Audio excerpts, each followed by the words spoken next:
Bonjour les amis, j'espère que vous allez bien, que vous avez la forme, que vous en avez la patate. Très heureux de vous retrouver pour ce journal Bitcoin de ce samedi 9 décembre 2024. Aujourd'hui les amis, une cryptosphère. Waouh, qu'est-ce qu'on a pris cher hier. Ah oui, là ça a piqué. Alors aujourd'hui il a quand même un petit peu mitigé, mais hier soir ça a été boucherie, charcuterie. Il y a beaucoup de choses à dire dans la vidéo d'aujourd'hui, avec un crypto market cap global qui a pris une cartouche. Waouh, et aujourd'hui il a failli y avoir la même, tu vois. Pour l'instant c'est pas mal racheté, c'est pas mal maintenu, mais tu sens bien ça peut encore picoter. Les altcoins ont pris beaucoup plus cher. Pour l'instant, ils tatouent les 38 de Fibo. On en a beaucoup parlé ces derniers jours, les dernières semaines. Et on va voir si ça va tenir ou pas. On fera un petit tour du côté du Bitcoin et de sa structure. Alors lui, il tient bien. Lui, il est bon, le Bitcoin. Ah, le Bitcoin tout seul, il n'y a pas de problème. Par contre, les altcoins, ça a plu. Déjà, l'Ethereum aussi, qui a pris sa belle petite cartouchinette. Et les 38 de Fibo, c'est au revoir. On va voir ce que nous dit la structure. Est-ce que pour la majorité des altcoins, c'est fini? Enfin, c'est fini. Ça va continuer à tomber ou pas? Bon, bah écoutez, on va essayer de répondre à la question aujourd'hui. Comme la bourse est fermée, bon, on ne fera pas de macro. Et on finira avec l'analyse de 5 altcoins qu'on m'a demandé, le SNX, le GRT, le GALA, le NCDT et le ENA. N'hésitez pas à mettre en commentaire l'alcoin que vous voulez que j'analyse, je vous le fais avec plaisir. N'hésitez pas aussi à nous rejoindre sur les différents réseaux sociaux. Si vous voulez parler de tout ça, je peux faire aussi quelques analyses. Il y a d'autres super personnes qui font des analyses aussi, donc n'hésitez pas à nous rejoindre. Tous les liens sont en description. Les amis, on va faire cette vidéo. Il y a pas mal de choses à dire. Je vous invite à prendre le petit pouce bleu et lui taper ses fêtes sous net. Et je vous invite à prendre le bouton s'abonner à la chaîne à Foufi. Et je veux que tout le monde il s'abonne à la chaîne à Foufi. Toi là-bas, oui toi, on a parlé là, rappelle-toi, il y avait scénario 1 et scénario 2. Scénario 1, c'était d'abord ça moune un peu, après ça pique beaucoup. Scénario 2, ça pique de suite beaucoup. Donc on va pas me dire que, oh vous vivez mon dieu, ça pique, alors dans les deux scénarios, ça allait piquer. Sauf qu'il y en a un, c'était de suite, et l'autre, c'était peut-être d'ici une semaine ou deux, tu vois. Bon, et on va regarder des trucs hallucinants. Les amis, c'est parti.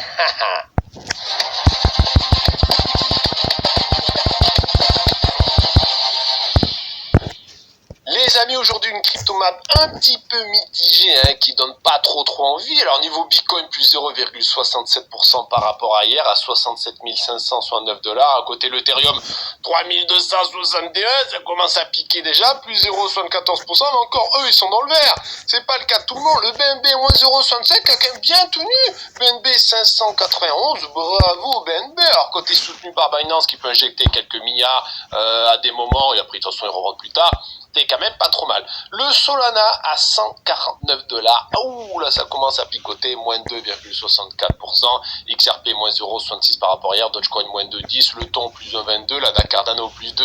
Avalanche moins 2,44. Le Shiba moins 0,58. J'ai envie de vous dire, mais prenons direct ce qu'on a fait dans la semaine. Parce que hier, tellement qu'on a pris moins, autant regarder ce qu'on avait comme performance de la semaine. Donc tu vois, cette semaine, le Bitcoin, par rapport à la semaine dernière, ça va, moins 0,37. ETH, moins 0,64, ça va. Le BNB, plus 2,49, lui, il est dans le vert. De suite, Solana, aïe, aïe, aïe, moins 14,38% cette semaine. Donc, mauvaise semaine Solana, mauvaise semaine pour XRP, pareil, dans les moins 7, le Dodge dans les moins 3. Le Ton, qui a bien poussé cette semaine, qui est passé dans le top 10. La Cardano, qui a quitté le top 10, avec un moins 10 cette semaine, moins 15 pour l'Avalanche, moins 8 à peu près pour le Shiba. Bitcoin Cash, qui nous fait quasi moins 20, moins 15 pour Polkadot. Tu sens bien qu'il y a beaucoup qui ont pris cher, Le Matic, quasi moins 15, l'Icon, quasi moins 13, moins 20 pour l'ICP, moins 21 pour le NIR, moins 28 pour le NISWAP. Là, ça n'a pas été une belle semaine pour tout le monde. Ici, Aptos qui nous fait quasi moins 24. Bon, tu sens bien que dans la semaine, il y a beaucoup de moins 20 qui tournent. En ce qui concerne les mêmes coins, c'est aussi à prix cher, du moins 15, du moins 10. Bon, tout le monde a pris cher, tous les altcoins à peu près ont pris cher. Sauf par exemple le ENA, plus 15 cette semaine. Donc bravo à lui. Alors si on regarde le crypto market cap total, on est capitalisé à 2387 milliards. Il faut savoir que dans le marché crypto, en l'espace de à moins d'une semaine, on a quand même perdu 10%. Donc on a perdu, allez, dans les 260 milliards de dollars. Donc c'est pas rien quand même. Pour l'instant, alors rappelle-toi les analyses précédentes, c'était tout simplement si ça tombe, c'est direction Tenkan qui joue si la bande inférieure de Bollinger est perdue, c'est direction les 38 de Fibo. Bon, pour l'instant, on voit bien que la bande inférieure de Bollinger tient bien aux 2368 milliards de dollars, tu vois, c'est bien acheté, ça a bien été racheté avec la bougie d'hier, ça a bien été racheté à cette bougie.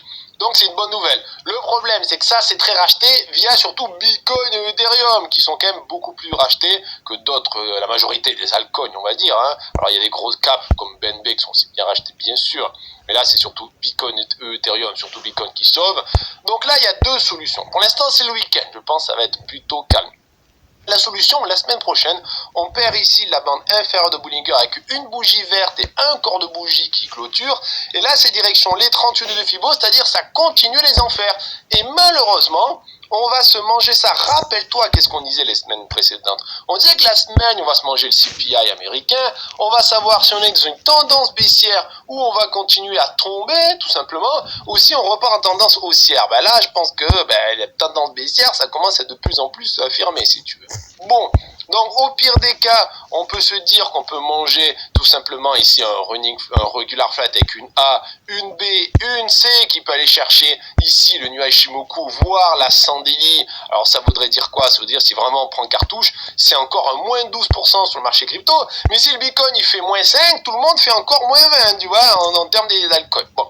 Mais ça, c'est possible, hein, parce que ce régular, il est quand même beau. Tu vois, avec la A ici, la grande B là. Et est-ce que c'est ça, c'est le départ de la C? Oui. De toute façon, ce régular sur cette structure, on en parle depuis des semaines. N'oublie pas que la structure nous dit, enfin moi, ce que je lis de la structure, c'est une grande C qui démarrait cette semaine ou qui pourrait démarrer d'ici 2 semaines s'il fait un nouveau plus haut, s'il part sur simplement un running. Mais là, tu sens bien que ça peut être le départ, la grande C, surtout avec la bougie de hier. Il y a du momentum au niveau des bears, tu vois. En tout cas, je serais pas étonné que ça continue à tomber. On va voir ce que nous dit le reste d'analyse, les futurs, le Bitcoin et tout, si c'est plus de probabilité de continuer à tomber ou de repartir. On voit qu'on est en train de rattaquer le ruban, c'est pas positif. Les bears reprennent du poil de la bête, reprennent du momentum, c'est pas positif non plus. On a pété les 50 de RSI, c'est pas positif.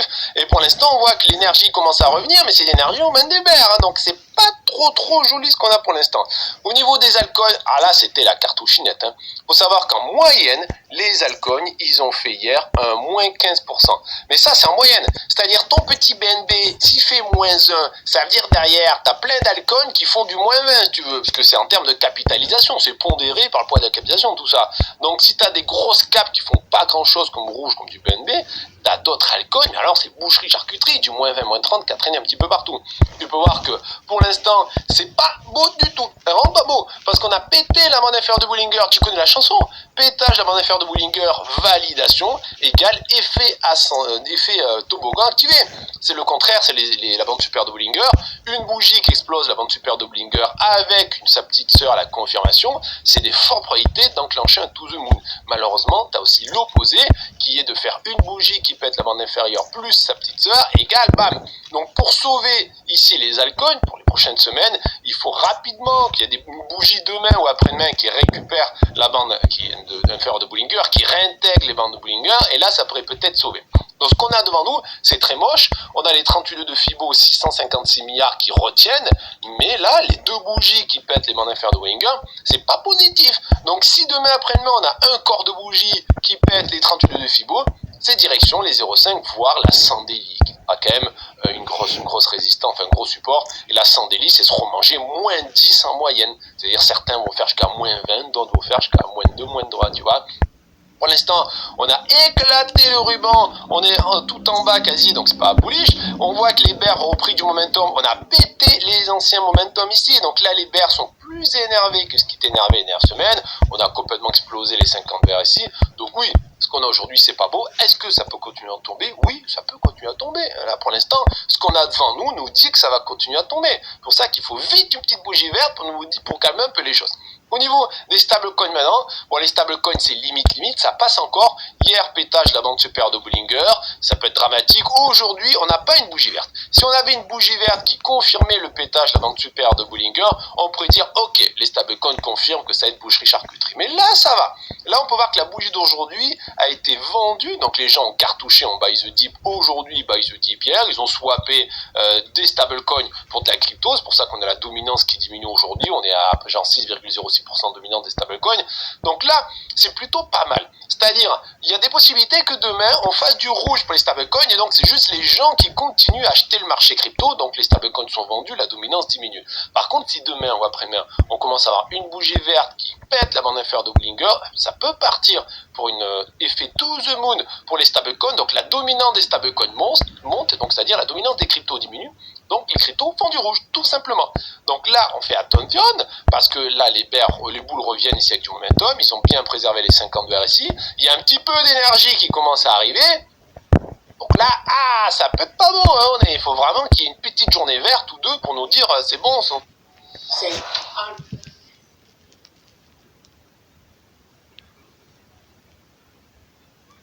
c'est bon, on s'en sauve un peu nos fesses.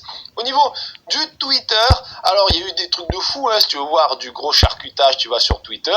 Par exemple, il y a une personne qui nous dit, voilà, bon, mais avant le gros lynchage de hier, il avait 100 000 $ dans ce token, le Moshi Cat. Tu vois, oh, comme il c'est trop mignon le Moshi sur la blockchain Solana, bien sûr. Et après le nettoyage de hier, il est à 8 600 $, tu vois. Bon. Donc tu vois bien que, bon, alors il a vendu un petit peu, parce qu'avant il avait 5,2 millions de Mojicat et maintenant il en a que 4,5, donc il en a vendu à peu près les 700 000, tu vois. Mais de 100 000, il est passé à 8 000. Pourquoi il y a eu ça? Tout simplement parce que le Mojicat s'est écroulé. Les gens sur la panique, ils ont vendu leur même coin parce qu'ils savent que même coin, de toute façon, t'as intérêt à être plus rapide, plus lucky que ton voisin, tu veux prendre des profits. Et donc de 100 000, il se retrouve à 8 000. Ah ben oui, mais il a sûrement fait, je dis une connerie, peut-être de 5-10 000 à 100 000. Et puis maintenant, il est revenu ou à sa mise de départ, ou alors en tout cas pas beaucoup. Comme quoi, je dis très souvent, c'est dur de prendre des profits. On a toujours envie de prendre notre portefeuille to the moon. Mais des profits juste pour le goût, toujours en prendre, crotte de bique. Bon, je vous le dis toujours ça.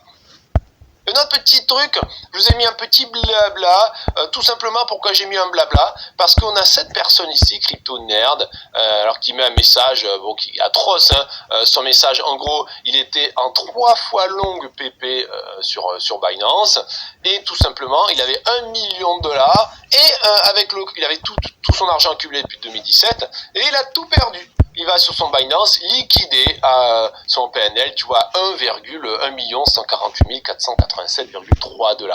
100% liquidé. Bon, écoute, donc déjà, j'ai envie de dire, pourquoi tu as tout en PP? Alors peut-être qu'il était en croisé, c'est-à-dire son long PP a bouffé tout le pognon qu'il avait. Je pense qu'il était sans stop loss, il n'était pas en isolé. C'est pour ça que moi, quand je trade toujours en isolé. En isolé, quand tu trades, ça veut dire que si tu perds les sous, tu perds juste l'argent de ton trade. Ça va pas manger ton portefeuille entier. Lui, il devait être sûrement en croisé pour manger tout ça. Et donc, il dit, j'ai tout perdu, j'ai envie de me suicider, blablabla, tout ça. Pour ça, je vous ai fait un petit blabla. Donc, je disais que la baisse brutale, est-ce que c'est pas par rapport aussi à l'euphorie? On en parle depuis plusieurs semaines, c'est du gros n'importe quoi ce qui se passait sur Binance avec les mêmes coins, c'était des milliards et des milliards absorbés par les mêmes coins de partout, on parlait que de ça, même coin de partout, ouais, lui il a gagné tant d'argent, tous les jours je répétais, attention, ça la musique on la connaît, au bout d'un moment, ça fait pas mal d'années sur le marché crypto de connaître la musique, dès que ça devient l'euphorie du gros n'importe quoi, tout le monde dit, ouais, trop génial, on se fait trop de sous avec ça, bam, le marché tombe. Combien de jours on a parlé, combien de fois en disant, est-ce que on va pas se prendre une grosse cartouche juste pour punir ce marché trop euphorique? Et ça n'a pas loupé. Et le marché, il a surtout puni les altcoins. Et les altcoins qu'on pumpé rapidement vers le haut, ils ont pumpé rapidement vers le bas. Pour ça, je dis toujours ne pas avoir peur de prendre des profits. Et sur les trades, faire attention, mettre un stop loss. Vous voyez bien que moi, je joue des trades. Je mets toujours un stop loss et maximum à peu près 4-5% de ce que je mets dedans. À chaque trade, je parie maximum 1% de mon capital associé au trading, d'accord? Ça veut dire si un trade se passe très mal, je perds 1% de mon capital que je suis au trading. Voilà, donc 1%, m'en fous, ça passe, tu vois. Bon, il faudrait que je perde 100 trades d'un coup pour pouvoir perdre tout mon capital. Sauf que lui, là, $1 million, ça picote. Bon. Une autre breaking news, c'est la...